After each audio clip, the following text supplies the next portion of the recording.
Welcome to Pinpoint, Smarty's first ever virtual user conference. My name is Jonathan Oliver. I am the technical founder and CEO of Smarty.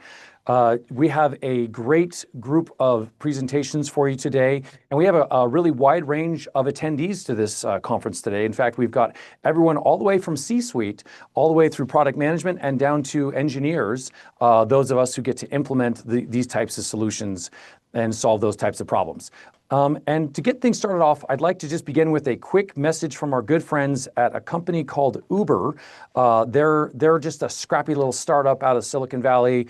You may have heard of them. They move things from point A to point B. And so we'll see if they go places, pun intended. I think they've got some good potential, but we're going to start off with a quick message from our good friends at Uber. So as you can imagine with Uber, with maps, addresses is the lifeblood of the business. The map stack basically controls delivery and rides, the two core verticals of Uber. So we license address data from Smarty, which, as you can imagine, that decides pickup and drop-off points. It is pretty much fundamental to that business. So when you think of rides, we use your validation products. You want to get picked up from that address. If you want to get dropped off there, then it's instrumental. But then you think about delivery, which is a big growth area in the business. So something like if you're delivering that smartphone or Apple device or whatever it might be, you think of the consequences of that not being delivered to the correct address. Uber would eat the full value of that for failed delivery. So that's the importance. It's that precision that we demand and we get from Smarty. Interacting with the people at Smarty has been a real growth. When we first started working with them 5-6 years ago, it was a very small outfit. It was a little bit naive. It was kind of scrappy. But now you're a fully functioning organization. So it's really interesting being in the office. Everyone is so close knit, like the fact that you have product and eng sitting side by side. There's a real kind of office culture. Whenever we want something done, we typically get answers quite quickly. It's not a long, laborious process. So that then affects us when it comes to getting fixes. It affects us when it comes to getting feedback and getting products, and even from straightforward things like negotiating or contracting or licensing becomes a lot easier. It's a lot more formalized. And we expect that level of governance because just based on the size of Uber. And so those are the things that have really benefited us. For me, it's fantastic. All right, welcome back, everyone. With that, I'm going to kick off into my session.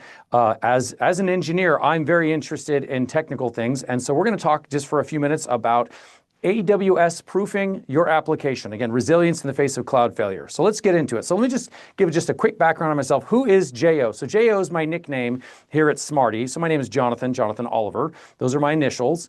And just a quick aside, we have a number of different people with either the name John or Jonathan here at Smarty. And so over the course of time, in order to distinguish me, I've just become known as JO. I am a founder at Smarty, as I mentioned previously. I'm a technical founder, which means I am a software engineer by trade. And so I know my way around the computer thing.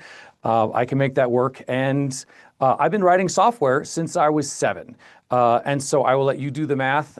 You can guess how old I am, but I've been writing software for quite a few years. And in fact, our first computer my dad ever brought home back in the day, this will date me now, it was an IBM PC Junior, and I sat down, I started writing code on that thing pretty quick. I actually had to learn the command line to get into my games and so forth, so I've just been technical ever since. And for my 10th birthday, I was the happiest kid on the planet because my dad purchased for me a C compiler, C programming language compiler known as Borland Turbo C++.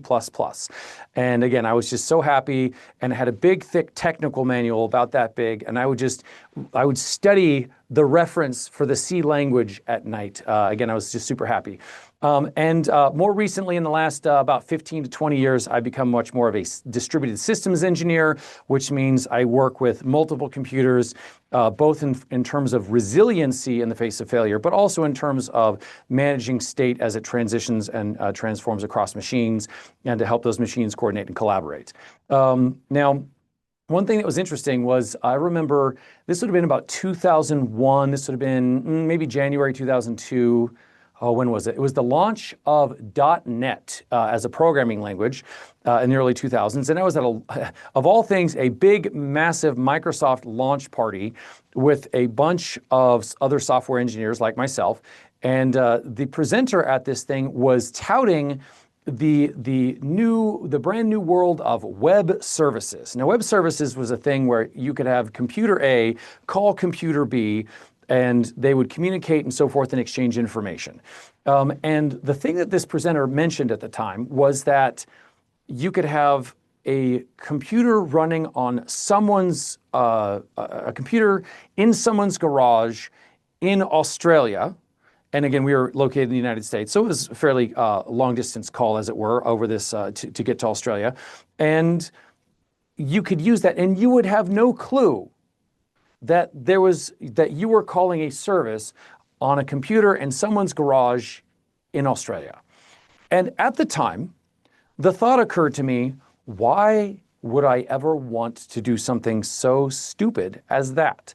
Now, the call itself, and he was touting the technical benefits of the call, not necessarily the service resiliency, but the challenge I ran into when I was thinking of that was, again, it's just how naive or dumb would we have to be to actually call a computer that at any moment could be unplugged and to then depend on that in some manner. And so again, the rest of this presentation will talk about how to deal with and grapple with those kinds of challenges. So some of my core values individually, and you'll see this throughout my talk, and this is also, it kind of bleeds into Smarty as a culture and how we approach things and so forth, is I value highly autonomy. In other words, I don't necessarily like to rely on anyone else for things that I need. I like to be able to provide that for myself. Again, that's just autonomy and self-reliance. So if I'm broken down on the side of the road, I want to make sure I've got all the tools and equipment I need to be able to fix my vehicle and get myself back on the road without actually having to call someone. Because the worst thing is waiting for, we've all, I think a lot of us have been there. We've been there for several hours where you're waiting for a tow truck to come help you out, or waiting for a friend and so forth. And it's kind of miserable. So for me, again, I like to just be able to fix things myself and get back on the road, figuratively speaking, if it's a car, or again, back into software engineering generally. Okay. Let's just start off with a quick, brief history lesson here.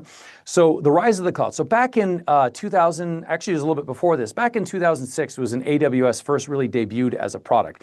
And AWS, Amazon I should say, had a problem in that they had a massive online retail operation, and they had all of this spare capacity that they didn't need during off season. So as you can imagine, as an online retailer, Christmas was an extremely large, especially Q4 and Black Friday and so forth, and Cyber Monday, as we now call it, were quite large events for them. And so they would actually have to purchase computing power in excess of what they needed throughout most of the year in order to accommodate this large spike in demand. And so AWS had all this extra computing power lying around, literally lying around. They're like, what do we do with it? And the CEO, let's go ahead and lease or rent some of this spare capacity. And so through that, there was the debut of the Amazon Cloud, as it was known, in roughly 2006, where they started off with their Elastic Compute Cloud as well as their simple storage service. Okay, moving on, other players in the market decided, hey, we can't be left behind. And so Google Cloud, or Google, I should say, got in on the cloud business more or less starting 2008. And then Microsoft, not one to be left behind at these types of situations, also decided to join the fray roughly 2009, 2010-ish, and they created their Windows. It was I think it was called Windows Azure Cloud at the time. And before too long, they decided to drop Windows altogether as far as the naming, and they just called it Microsoft Azure Cloud. And what's interesting here about the cloud, why did the cloud gain such massive adoption? Why did it become so popular so quickly? Here we are, again, since 2006, roughly 20 years since, and the cloud, especially in the last 15 years, has become almost ubiquitous. And why is that the case? Now, going back to changing a tire with a car, imagine, again, you have to, with a compute resource, back in the day, you would have to call your provisioning group, your capacity planning group, and you'd say, hey, I need a server. and here's the dimensions, here's the capacity, you have your application you're developing, and you'd call them, you'd send them an email, you'd walk over to their office and say, hey, Steve, I need to get this compute resource available. And they would say, okay, we're going to go ahead and do all the budgeting, we're going to do all the dimensions of that compute resource, and we will order that, and we will get it installed and provisioned for you. It should take, and good organizations, a week or 2 or 3. Bad organizations, a few months, 6 months, even a year. So with the rise of the cloud basically transitioned the expense from a capital expenditure of having to buy a bunch of equipment to leasing the equipment to where you could get that within just a few within a few seconds or a few minutes. And again, there was, prior to that, of course, you'd have your virtual private servers and some other dedicated bare metal that you could lease and so forth. But generally speaking, through an API, through some kind of automated mechanism, you could request capacity. But then beyond that, the other reason that it gained such popularity is because you could, for organizations generally. So again, that's the software engineering side of it. But from an organization standpoint, you could lease capacity for an event for a matter of a few hours or a few days. Then you could release that capacity back to a pool, a general pool for everyone else without paying for it during those times that you didn't need it. So there was some massive, again, productivity gains, and again, automation workflow. This is another thing that we don't think about too much, is how would you create a repeatable deterministic environment for your software to run? And so Amazon created workflows that we'd never worked with before, and it was the AMI, the Amazon Machine Image, where you could snapshot a machine and you could clone it 600 times and say, okay, I want 600 of these running, versus having to do back in the day, again, with, like, let's say Windows quote unquote automation, where you would click, click, click, click, click, click, click across however any number of machines. Okay, so again, there's massive productivity gains through at least both of those initiatives. But let's just walk through, because with all of these gains came some cost to us that we didn't fully realize at the time, but we've been seeing more and more late. So let's just walk through Microsoft Azure. This is just a quick sample of a handful of cloud outages. These are some fun ones. 2013, there was someone, I'm not joking, someone forgot to rotate an expired TLS certificate. TLS certificates, they expire after a year or 2 back in the day. Now, of course, they're expiring much more quickly, which is a good thing. But someone just happened to forget to rotate. Hey, Bill, did you rotate that certificate? No, I didn't get a chance. I was busy. And so because of that, Azure went dark. All of Microsoft Azure went dark. And Microsoft, they learned their lesson. They figured it out. They implemented the appropriate automation controls such that in 2020, another expired TLS certificate. So apparently they didn't learn their lesson. And that is, and every time it's always just some kind of new little way that things fail. Amazon, of course, is not immune to this. In 2011, I remember working with them in 2011, and there was a multi-day outage across one of their core offerings, S3. And it lasted, I think, 2, maybe 3 days to get everyone back online. And again, Amazon, fairly new at cloud at the time. They'd only been doing S3 for about 5 years. So they were still kind of figuring things out. And to be honest, ever since then, S3 has been quite robust overall. But I take that back, because in 2017, again, S3 went down for, in this case, I believe it was about 6 hours or so. And then in 2021, Elastic Block Storage, which we'll talk about more here in the presentation, was down for a day or so because their process got stuck, was the official word. Now, they did a much better postmortem, but generally speaking, it was considered to simply be stuck. And again, more recently, we've had just a few months ago, June 12th, 2025, Google Cloud. They had a big, massive issue with a lot of their systems going dark. And again, the cloud, again, is a bunch of different systems, but a lot of the core ones went dark for quite a while, for about 4, 5, 6 hours. And then just only very recently, just a few weeks ago, Amazon Cloud, someone accidentally overwrote DNS record for, oh gosh, it was their DynamoDB offering. They they had two systems overriding the record, and it couldn't decide, and so the record was returning 0 results, and that caused DynamoDB to go completely dark for quite a while. And we'll talk about this shortly, but everything, or I should say a good number of services, depend on DynamoDB within Amazon Cloud. And of course, then most of Amazon Cloud went dark. And not to be outdone, Microsoft, just a scant week later, they had a bunch of different issues as well. And so these are all just very, very recent examples. And so what is it that we can do really to protect ourselves from this kind of situation? So let's just talk about some resilience by design. And this is a kind of a more simplistic dive into these types of concepts. There's a lot more that we can get into and that would merit their own presentations. Each one of these bullet points would merit its own presentation, and really books have been written on these topics. But in any case, some of the key concepts, well, we want to try to figure out where the single points of failure are that you have. And a single point of failure could be as small as a machine or as large as an entire provider, as we've seen with these Amazon Cloud failures. But also beyond that, you want to start to chart what your dependencies are, because you might say, hey, we have no single points of failure, but your dependency, which you think is distributed, depends on something else that is a single point of failure. So we want to look at our application dependencies, as well as then the dependencies of the cloud systems that we're using together. So we'll look at some of those in more detail. And then finally, figuring out a way to kind of limit, excuse me, the blast radius of these types of failures. Like, what is it when something goes wrong? How big is the failure rate range of this thing? How much will this affect other systems that we have? And trying to figure out ways to limit that as well. And then also we're going to look at a little bit about known failure modes, because certain types of systems are very well known. They've failed many times over the years. Just by virtue of having many millions of people using them, such as hard drives. And we can understand the failure modes, and then we can plan around that in software. And lastly, and this is the Amazon Cloud instance of an Azure Cloud instance of failing in an open state rather than a closed state. Failing open, we'll talk more about that as well. Okay, so let's dive in on what it means to have a single point of failure. So you have your app that's running.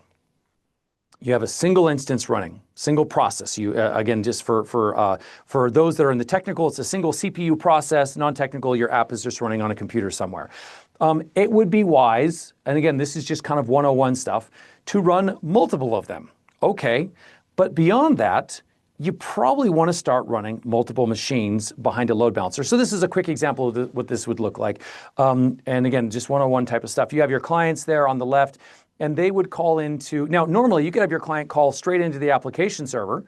That is the most simple, quickest, easiest, fastest way. And by the way, I should say for many startups, you'd be surprised how well one application server can do and how many millions of requests it can actually serve if your code is written properly. But beyond that, then, what happens when, and this is a question you'll see over and over, what happens when the application server, either the process or the physical machine, dies, when somehow suddenly becomes unavailable for any number of reasons, be it power outage, among other things. So in those cases, you want to run two application servers. Okay, well now you have a new problem. If you run two application servers, how do you direct traffic to each of those application servers? Well, the common approach is to run a load balancer. Okay, now you have another problem, because if you run a single load balancer to your application servers, yes, you have some additional scalability that it offers, but the challenge is what happens when your load balancer goes offline? Well, in that situation, you probably need to run two load balancers. Okay. Now, in addition with the load balancers, you actually need to make sure that your IP address can actually fail over between load balancers. So if your IP address is 1.2.3.4, if the load balancer goes offline, that you can reassign that to another load balancer. Ideally, you're actually running your load balancers in what's called an active rather than an active passive standby scenario. So active means both load balancers are running at the same time, supporting all the traffic, and then you actually get scalability in addition to redundancy. Okay, But then Amazon, typically what they talk about is they talk about this concept of availability zones. Now, an AZ, in their terminology, is actually a separate, distinct physical structure that is located, I'm going to go ahead and move over here, to a geographical region. So Amazon has a number of different geographical regions. Let's just talk about the canonical one, US East 1, which everyone loves and loves to hate. So US East 1 is located somewhere, we don't know exactly where, because they're very secretive about it, somewhere in the city of Ashburn, Virginia, in that region, East Coast of the United States. And in Ashburn, Virginia, that's kind of data center alley there. There's a ton of different facilities there. And Amazon has 5 or 6-ish facilities in that region. And these structures, they're built very, very well. And you can participate in economies of scale by, but in any case, these data centers, you'll have redundant fiber, and you notice, again, single point of failure, you have redundant fiber optic cables running out of either side of these data centers. And because we've done this enough times over the years where when you have a data center and all the fiber optic lines are running out of one side of it, inevitably you have a backhoe that comes in and cuts the fiber optic cable and takes the data center offline. So Amazon, among other providers, have learned, of course, over the years that you have the cables running out of either side of the data center, not just one side. And of course, they have power backups and multiple generators and so on and so forth. Now, again, beyond availability zones, you want to actually scale your application into regions. Now, a region you want to run in either typically the East Coast of the United States if you're located and your customer base is in the US, all the way over to the West Coast. In the case of Amazon, they're running in Oregon as well as Northern California. Among other places, they've got regions in Ohio and other places. And so by having your application running in these multiple regions, then you can survive these different failures if Amazon Cloud and US East 1, for example, goes down, because Amazon US East 1 is always the one that goes offline. Now, one thing that I'm kind of glossing over and we'll touch on just a little bit is the pesky problem of state or shared mutable state. So in computing, you have two problems. You have the two problems you have in computing. You have naming, caching, and off by one errors. Again, the two problems you have in computing are naming, caching, and off by one errors. And that second problem of caching is actually the problem of shared mutable state, where you have state or data that can change, but you have multiple players or parties interacting with that state at the same time. And CPUs have dealt with this through a number of different ways, cache lines and so on and so forth, and the different instructions and so forth. And again, like I said, we're not going to get in too much into the problem of shared mutable state, but if you can solve that in different ways, you can actually start to distribute your application across not just multiple availability zones, but you can actually start to distribute it across multiple regions. Now, we've talked about these massive cloud outages where Amazon went dark altogether, or Google Cloud went dark altogether, or Microsoft Azure Cloud. So in addition to hosting with one provider, you need to consider the provider themselves as a single point of failure. Now, as big as Amazon is, for whatever reason, if they do some big change, you could experience the consequence of that across their entire infrastructure and their entire fleet across all data centers globally speaking.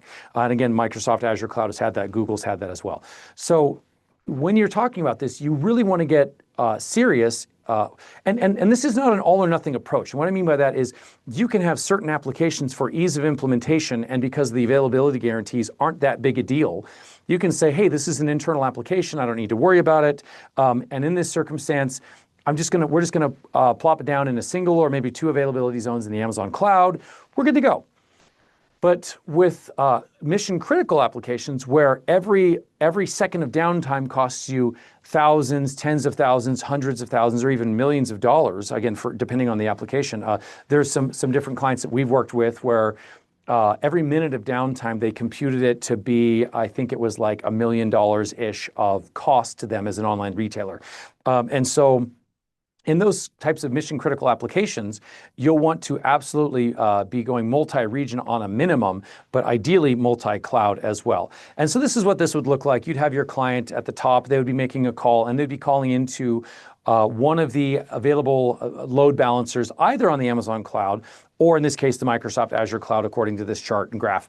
And they'd be calling into, and if one of those load balancers went down, no big deal. If one of the application servers went down, if an entire region went, not just region, but an entire provider went offline, no big deal, because you've got the other one handling all of the remainder of the traffic. And you can build in auto-scaling policies as necessary to fire up additional capacity for the different application servers that you need. And again, it's not an all or nothing approach for every single application, always has to have this all the time.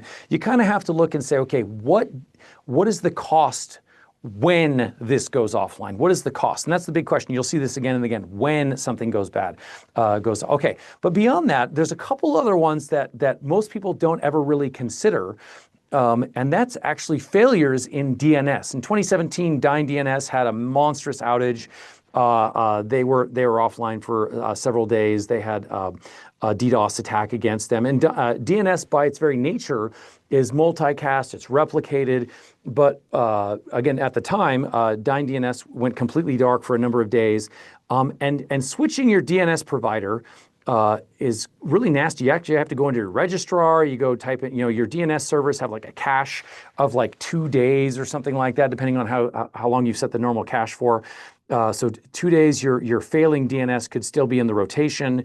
And so, but to change your system of record for your DNS is a very, very big deal. Okay, so, and then beyond that, there's also potential for top-level domain names to go dark as well. This is not something that happens very often, but it does in fact happen. Much like a cloud failure, it does happen. And so what happens when .io goes dark? What happens when .org goes dark? And so you need to kind of plan for that. And so there's different ways you can work with that. And let's take a look at a quick little simple graph here. So the way we've done it is we actually run a and DNS, for those that don't know, it's kind of like the phone book of the internet. You're like, hey, I want to call just an online retailer, Target.com or Amazon.com to buy something, right? Walmart.com.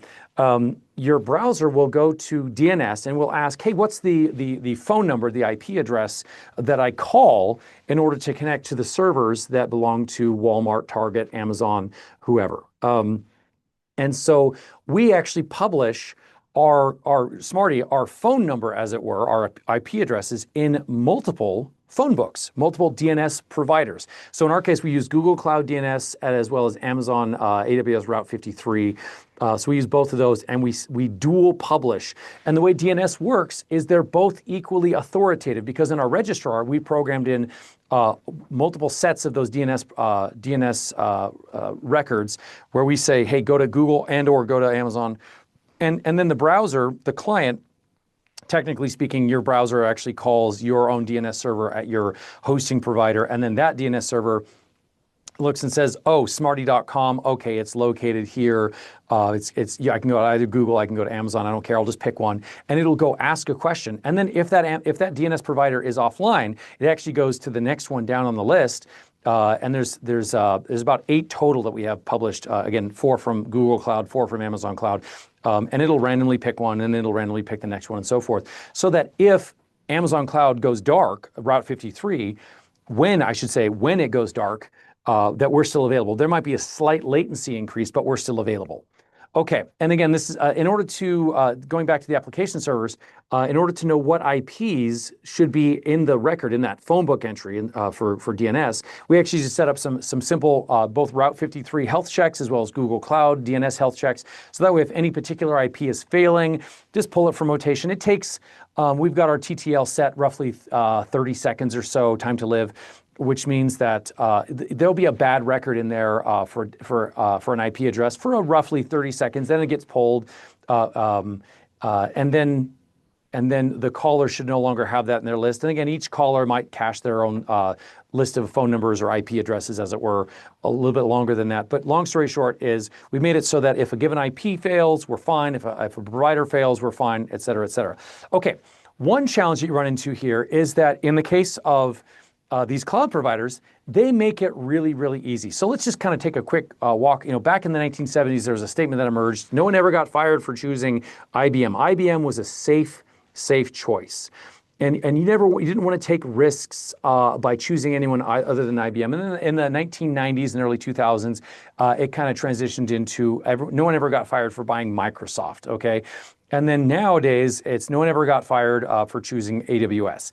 And so these providers, they are pretty safe bets, but the problem you run into is that when you put all of your eggs in one basket, going back to that single point of failure, and the problem is that hyperscale clouds, they make it phenomenally easy to integrate and to integrate deeply so that when you're making a call, you're calling Amazon Cloud, you're calling S3 specifically, and your code is intrinsically tied to the APIs and primitives of of S3 or EC2 for Elastic Compute, SQS, SNS, all these different services that they provide. They make it so easy to integrate. And so before you know it, you are actually in a vendor lock-in situation where even if you wanted to, it would be phenomenally expensive to try to extricate yourself from that particular vendor. And so what we do at Smarty is we actually have an abstraction layer to where we try to ensure that our code doesn't directly call Amazon Cloud. We actually have our code written in such a way where it will call, for example, a storage service, then that storage subsystem then says, hey, I'm running Amazon Cloud. Okay, I'm going to use S3 as a storage subsystem. Okay, I'm going to use Google Cloud storage, or I'm going to use Azure Blobs or whatever. And so that way we try to insulate ourselves from the particular, in our code, the particular intricate API calls that would then require us to be running that software in any one cloud. And so beyond that, then you also want to choose the dependencies, because when you choose Amazon, and we're gonna pick on EBS, Elastic Block Storage, quite a bit here in this presentation. But when you choose Elastic Block Storage, you're choosing that and everything that it depends on. And so again, going back to that layer of abstraction, we want to try to ensure that our code doesn't actually depend on any of the primitives that the cloud providers offer. We want to be able to port our code away from that. Okay, one of the cool things that's happened over the last about 5 to 7 years is the emergence of Kubernetes as a way to run code. And so you can actually, you could use Kubernetes as the abstraction layer on top of these various cloud providers. In fact, a lot of the beyond hyperscale clouds, they actually have some stuff for that as well. I'm going to skip over this really quick. Okay, so let's look at our dependency graph. Okay, what services are required for your app to actually function? And there's a difference, because sometimes you can actually do some stuff at startup, and then as long as the app is running, you're fine, even if an underlying service goes offline that your app depends on. But some things like a database server, for example, maybe it needs to be available during the lifetime of the app. Another thing to look out for in your dependency graph, and again, we want to chart our dependencies to make sure we know where the single points of, that's what we're looking for. We're looking for the single points of failure. We also want to avoid long cyclical dependencies where this depends on this, depends on this, depends on this, and it kind of comes all the way back around to you. So you want to make sure your dependencies always flow in one direction. Otherwise, you're in a world of hurt, because we can't get A online because it depends on B, and so forth. In the cloud, they do this quite a bit. They have a lot of dependencies that you may not know about. So EBS, and again, these services that they offer each have a set of requirements underneath it that you may not be aware of. And so, for example, Network Load Balancer went offline recently because Elastic Block Store was having trouble. So sometimes you need to dive into it and say, what is it that this thing actually depends on?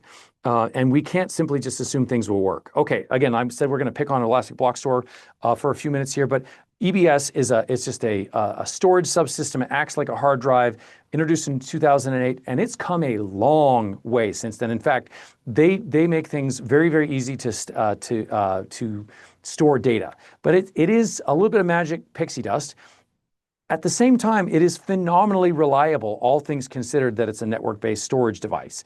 However, there's some trade-offs here. Again, you have to decide which applications can sustain certain types of downtime when EBS is offline. And so not every single app, like I said from before, is created equally. You want to have your applications kind of divided into, hey, what can we do here or there when this particular subsystem is offline. Now, the thing that most people don't know is EBS, most of Amazon Cloud depends on it. In other words, when EBS is offline, you will see cascading failures all along the way. And this then ties into the idea of a blast radius. So what happens when EBS goes down? I guess this goes dark, that goes dark, and some of the Amazon engineers have talked about everything under the hood is basically Elastic Block Store, EC2, S3. These are the kind of the primitives that we work with. And again, this causes these cascading failures that bubble up all the way to your application so that SNS, SQS, Kinesis, all these other different services start to go offline. So look at every single one of your dependencies and say, okay, what happens when this goes down? And sometimes it'd be actually easy to create a chart to visualize it. And so by creating that chart, you can create these simple, like you can start to become more transparent about what happens when certain things go offline. And then you can start to say what happens when Amazon Cloud goes dark and so forth. Okay. We're going to just talk briefly about the fallacies of distributed computing. This is something that was coined in, these are some concepts that were coined in 1994 at Sun Microsystems. And these are false assumptions that programmers make about systems. And we're only going to look at one of them really quickly. And that is, number one, this is the first fallacy of distributed computing, that the network is reliable. In fact, the network is not reliable. The network is going to have a lot of different issues, and even though you think it's reliable, it's like, no, what happens when it goes down? So if you've heard this statement over and over again, this is the key. If there's one key takeaway that's worth writing down, it's asking this question to anyone that deals with this, with your engineers, and really just business dependencies, whatever. What happens when this dependency doesn't work? What happens when S3 goes offline? What happens when EBS? No, that'll never happen. No. What happens when this system goes offline? So you have this kind of battle, like, oh, the engineers, oh no, that'll never happen, and then it happens, and I'm shocked. So you simply need to ask that question: what happens when? And then you code for that. You write your systems around that. And then beyond that, we're just going to talk just for a second about known failure modes. EBS, Elastic Block Storage, like what happens when it fails? How do you overcome that? Do you wait it out? Do you retry? Like what are the failure modes? And EBS is kind of a black box. You just don't know how it works internally. Local storage, we actually do know how it works. Hard drives, a spinning rust, have a long history. We know the failure modes, and we can use RAID 5, RAID 10 to overcome some of these failure modes. SATA SSDs now have a long enough history. We understand when the power is pulled that you can have what is called shorn writes. NVMe SSDs also have some issues. And so one way that we've done, and again, I'm just kind of glossing over this, is to replicate state to other nodes, regions, providers, so that if and when a given machine goes down for local storage, that you have the data on another node and you can carry on and so forth. You have a quorum of nodes and so forth. And again, we're just talking about this briefly, but fail open. So in the case of a fire, in a building, if the system fails, that the fire doors default to unlocked and even open, versus a failure closed, which is you block the function and like you shut off the valve or something like that. So generally speaking, we try to fail open, and so when an error occurs, we try to insulate that user. In our systems, customer-facing systems specifically, absolutely always in a fail open state. So when things don't go wrong internally, when things don't go right internally, they're going wrong internally, that we fail internally, it doesn't really matter. In our case, we actually, in one of the big use cases when there's failures internally, is we just stop. This is a great day for you guys. We don't bill for utilization. We just stop billing altogether when certain kinds of failures occur. But you guys don't actually experience it because the APIs are always online. So what do we do? Again, we try to avoid AWS US East 1 at all costs. Some stuff there requires it, but hey, can we tolerate a read-only state of AWS US East 1 for 12 hours? Sure. We try to do, again, multiple application servers, self-healing via Kubernetes. We actually use Nomad and Kubernetes for different things. And then load balancer with IP failover. We've got a number of other strategies that we employ, including multiple cloud providers. We are on like using 5 or 6 different cloud providers at any given time. At AWS, GCP, Azure, DigitalOcean, OVH, Hetzner, UpCloud, Linode, Vultr, Scaleway. I mean, there's a ton of these guys that we can use. And then we always try to ensure that our DNS providers are co-equal. DNS itself is the very epitome of fault-tolerant design, multicast, everything's UDP. And then just a couple quick ones here at the very end. Avoid boutique TLDs. You're just asking for it. IO is cute. If you're going to use IO, at least have a backup failover .com, .org, .net, something like that. And then again, one thing we glossed over entirely is just trying to replicate your state to all regions, or at least to multiple availability zones, or even multiple clouds within a single, like use Ashburn, Virginia, but use Google Cloud and Amazon Cloud and Azure Cloud and replicate the state amongst those. They're all geographically approximate. You got a 2 millisecond latency. You can replicate the state to multiple clouds, even if it's the same region, and then you can use a 30 millisecond delay to get the state replicated to over to California or Oregon or something like that. And then one other one to just touch on really briefly is there is no, you need to stop thinking about the database. Oh, the database. No. It's a database. There are many databases of state, and each have their own attributes and properties. So instead of the database, no, it's a database. It's another database. And oh, here's another database. And they each have their own properties of scalability and so forth. And again, we try to avoid deep cloud dependencies, especially in customer-facing systems. We try to just use the simplest of primitives. Like here's a compute resource. It's got a network cable. We're happy if the compute resource goes down, we just use another one. And with that, I thank you all for attending both my session. I'm really happy all of you guys are here, and thank you for coming. And there's going to be a lot of amazing stuff that we go through today. Thank you again.